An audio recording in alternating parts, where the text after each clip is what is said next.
So for the Bavinck family, these questions about what place do you have if you're an orthodox Calvinist in modern society, I mean, those were the questions that animated their lives, and the questions that Bavinck's father wrestled with, and that Bavinck and his brothers wrestled with as well.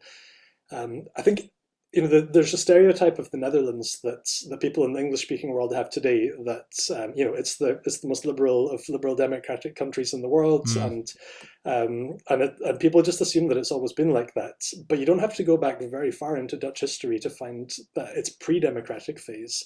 So Jan Bavinck, Herman's father, was originally from Germany and then migrated into the Netherlands in search of religious freedom, actually.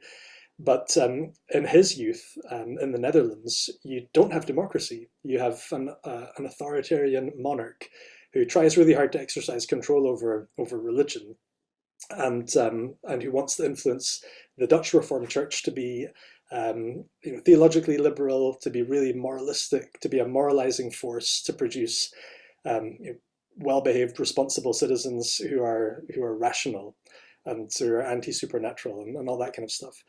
So in that context, if you are reformed at that period, you don't have the freedom to be reformed and not be in the Dutch Reformed Church. So there are government offices that fund ministers' stipends. There's a government office that tries to tell you what you're going to sing in church on Sundays with the actual hymns that they produce for you, which tend to be quite moralistic, patriotic, and so mm, on. Um, so there was a movement, the Afscheiding, which you already mentioned. So a secession in 1834, when a group of, well, originally one pastor, and then the movement grew and grew, and they left the Dutch Reformed Church, and then they formed the Secession Church, eventually became the Christian Reformed Church.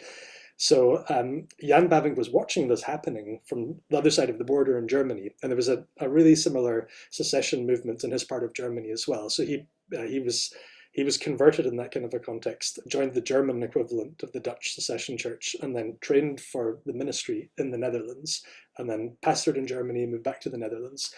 But while he was doing this, there still wasn't democracy. That didn't happen until 1848, after Jan Bavinck has been a pastor for, well, he's training for, he was training to be a pastor at that point, and to be part of a contraband church was really dangerous. Your church services could be interrupted by the police, happened a lot. The pastor would be taken away, beaten up, fined, imprisoned, and then the fines go up each time the pastor is caught preaching outside of the approved church. So if you grew up in that kind of a context, that's not an easy place to exist as a Reformed Christian when your understanding of being Reformed um, means that you are a pariah in society, that you have no real prospects for social advancement for your children, when you're at risk of imprisonment all the time. So that's trying to work out what's your place as a Reformed Christian who just doesn't fit into the approved form of being Reformed is really difficult.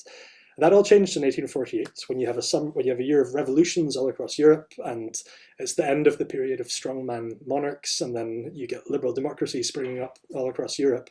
And that happened in the Netherlands as well. Happened a bit more slowly in Germany, where Jan Bavinck was from. But all of a sudden, these seceders who'd been persecuted and imprisoned, all of a sudden overnight they're free and they can um, worship as they wish.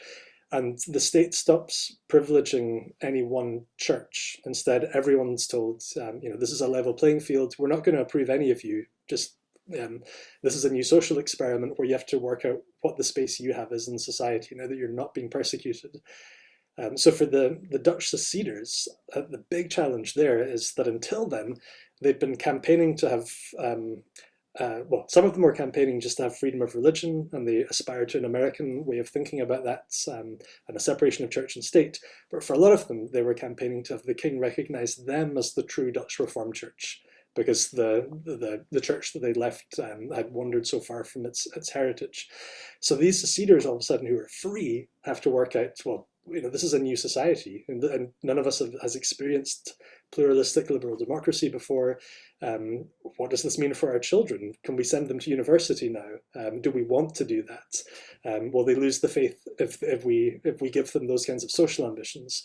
So the seceders have, post 1848, in this new age of freedom and equality, have all these questions to think through.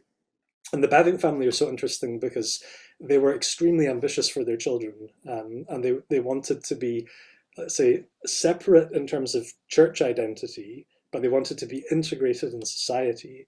And they thought that Christians had a duty to do that. So they chose really ambitious educational tracks for their children, sent their sons to the top state universities. The three sons who survived into adulthood, although one of them died as a young adult, went to study at state universities in law, theology, and medicine. And those are the most socially ambitious Yeah. careers that you could try and follow at that point. So the Bavincks are so interesting because they wrestle with all of these questions. And the parents hadn't grown up with liberal democracy or freedom or anything like that. The kids are natives in that kind of terrain, but so you have parents and children together who are trying to think through what is our place in our society, how much freedom do we really have, and what's how do you follow Christ in this brand new society, in this social Hmm. experiment?